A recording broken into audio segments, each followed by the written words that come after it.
How's it going, boys and girls? My name is Kai, and welcome to the first episode of r/Am I the Asshole, a subreddit where we read stories from people trying to determine if they are the asshole or not in a situation, and we judge them. Which is amazing, because I love judging people. I do that anyways. So without further ado, let's get right into the stories. Am I the asshole for not covering my friend's meal when she ordered more? So me and a group of friends went out to eat after midterm. It was a casual place where you pay at the end, and everyone was ordering whatever they wanted. I got something small as usual because I'm trying to save some cash. So I had water and a basic pasta that was on special. A few others did the same, but one of my friends ordered an appetizer, a big entree, a dessert, and she got a drink too. No judgment, she can do her, but it definitely added up. When the check came, she suddenly goes, "Let's just split it evenly." I was like, "What? I thought we were all paying for what we ordered." She said it would be easier and it's what we always do, which is not true, by the way. I told her I only brought enough for what I ate plus a tip. She rolled her eyes and said it's not that deep and that I'm being cheap over a few bucks, but it wasn't a few bucks. It would have almost doubled what I was planning to spend. I didn't budget and paid for my stuff only. My other friends didn't care and split the bill evenly. Now she's being super passive and told our other friend that I embarrassed her in front of everyone and made her look greedy, because she was being greedy.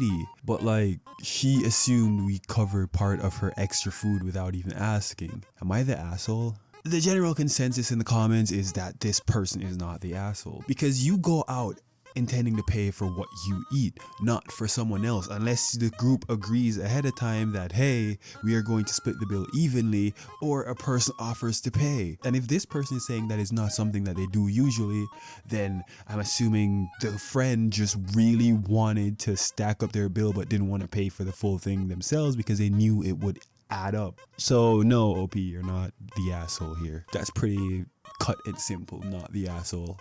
Am I the asshole for not making the dinner that my husband requested? My 28 female husband, 31 male, and I have been married for little over 2 years. I'm currently about 2 months pregnant with our first child. My husband works as the general manager of a local fast food franchise. I'm not under employment anywhere, but I do a lot of freelance technical writing work from home.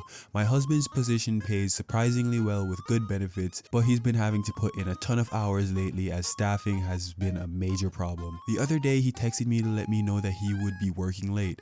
Again, for the 4th time this week. A little later I texted him that I was going grocery shopping and asked if there was anything special he'd like me to pick up while I was there. He responded, "Get me a couple packs of peach sparkling water, please. Also, I could really use some comfort food. You think I could get some meatloaf, mashed potatoes, and corn?" I responded with a thumbs up and winking, kissing face emojis. I bought him everything he asked for. However, I had already thawed pork chops for dinner that night, and honestly they were on the verge of going bad, so I had to use them up. When my husband got home, he asked where his meatloaf was. I told him that I'd bought the ingredients but that I wasn't serving meatloaf that night. He then said that this was one thing he'd been looking forward to for the past couple of hours, and that I'd made it seem as if I was going to make it for him. I told him that I never said any such thing and that I'm not his domestic servant. Where did he say that? Taking dinner orders. He shot back that if I didn't want to make what he asked for, then I should have just said so. But I said that all I'd indicated was I'd pick up the food, not that I'd make his requested meal that evening. The whole thing could be written off as a miscommunication, but honestly, I'm angry that my husband seems to assume that I'm at his beck and call to make whatever meal he wants, and he's angry that I apparently can't do one nice thing for him when he asks. Who's the asshole? You're the asshole. Easiest asshole I have ever seen. Yes, you already have the pork chops defrosted. It is very easy to pull out your phone and say, "Hey, I knew I said I was going to make this thing for you, but I had pork chops defrosted, maybe I can make it for you another night." And you say that you only indicated that you were going to pick them up. No, he asked you very nicely, I might add, to get him his peach sparkling water, atrocious by the way, and that he would like you to make some comfort food, the meatloaf, mashed potatoes, and corn. And in response, you sent a thumbs up, which usually means okay, and winking, kissing emojis. That is something that would indicate that, okay, you want the comfort food, I will make the comfort food for you. So if you weren't going to make the comfort food, it is very easy to communicate with your partner and say, hey, I can make this another night for you, but I won't be able to do that tonight. And then to say that he thinks you're a domestic servant because he asked you to do something nice for him, that is awful. That is awful. You suck. You actually suck. Am I the asshole for reacting in anger to my brother telling me he will not attend my wedding?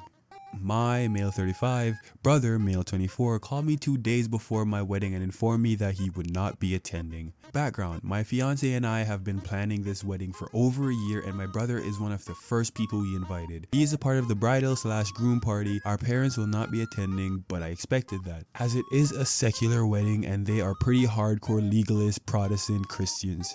And anything not revolving around God or including alcohol or non-Christian music is considered sinful. My brother would have been the only part of my nuclear family to attend, and that is important to me. We are the only 2 siblings. Lately, he's been financially underwater due to some questionable decisions he made in the past. Financed a truck that he couldn't afford primarily, as well as suffers from anxiety. He called me yesterday evening, 2 days before our wedding, and informed me that he would not be going. He cited that he does not do well in crowds and barely knows anyone there, and that he'd be unable to attend since his anxiety would be too much to handle. He also cited that even if he did attempt to attend, his truck would be repossessed the day of our wedding. I told him I'd pick him up and that there were multiple members of our extended family attending, to which he replied that he didn't really know those people.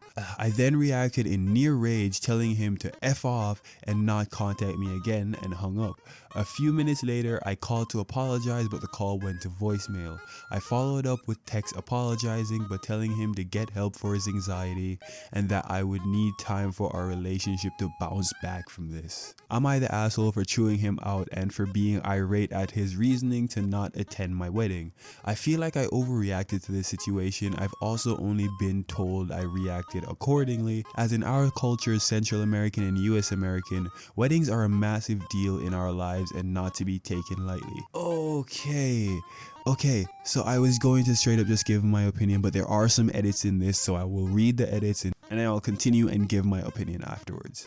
Edit: I myself suffer from bipolar 2 disorder with anxiety, so for those wondering if I am unable to understand what he's feeling, I certainly do. However, through professional help, I've managed to find ways to manage it. Him and I have bonded over me helping him with tips to manage anxiety that I've received from my therapist. Edit 2: I failed to mention, in between him informing me of his reasoning for not coming and me boiling over and shouting at him, I handed the phone to my fiance, who was calmer than me, who was feeling frustration and anxiety, to speak and plead with him to come, and he gave her all the same reasons, telling her that if we did not understand, then sorry, but I can't come, which was when I took the phone back and had the anger outburst. Unsure if this helps at all, but felt that it was important to the series of events. Edit 3: for those urging me to seek help for anger management, this is a complete one-off outburst. I'm very level-headed and this type of occurrence is very rare. I rarely let the anger side of the feelings wheel take hold, and even in rare occurrence they do, it's tempered frustration at best and not for long. Okay, so everyone in this story is awful except for like the fiance, because all the fiance did was take the phone to call. This story is not about the parents, but to not attend your kid's wedding is insane work. I genuinely think missing your child's wedding is a huge blow to you as a parent. But moving on to the actual people the story was about. First off, you should be a bit more sympathetic towards the plights that your brother is going through with anxiety. Anxiety is a very serious thing. It can cause you to have mental breakdowns in large crowds of people. So if your brother is trying to avoid doing that, then I think the least you can do is understand. But at the same time, 2 days before your wedding, informing you 2 days before your wedding that he won't be able to come is kind of weird, especially if you've been planning for a year or years to do this and he's always been like, I will be there, because at the same time, while yes, it may be his anxiety, that anxiety was probably bothering him the entire time. So I think informing you a bit sooner that, hey, my anxiety is really bad and I do not think I can come to your wedding, I apologize, that would be a lot better. There could even be a good middle ground for you both to work out. He could attend the ceremony, but not the reception afterwards, as when you're in the ceremony, he doesn't have to talk to anyone and he can sit off to the side by himself, so he still attends your wedding without having to go do all the socializing, because most of the socializing at a wedding would take place in the reception and not in the ceremony, because the ceremony is about the bride and groom. The entire wedding is about the bride and groom, but you know what I mean. So everyone sucks. All of you are assholes. Not a lot, but you're all assholes. Anyways, boys and girls, that is the last story for today's video. If you did enjoy, make sure to like and subscribe if you are new as well. I have been actually getting a decent influx of people watching my videos, so if you are new here, please go ahead and subscribe. And to all the people who have subscribed already, I thank you and welcome. So that is all I have for today, and I'll see y'all in the next one. Peace out.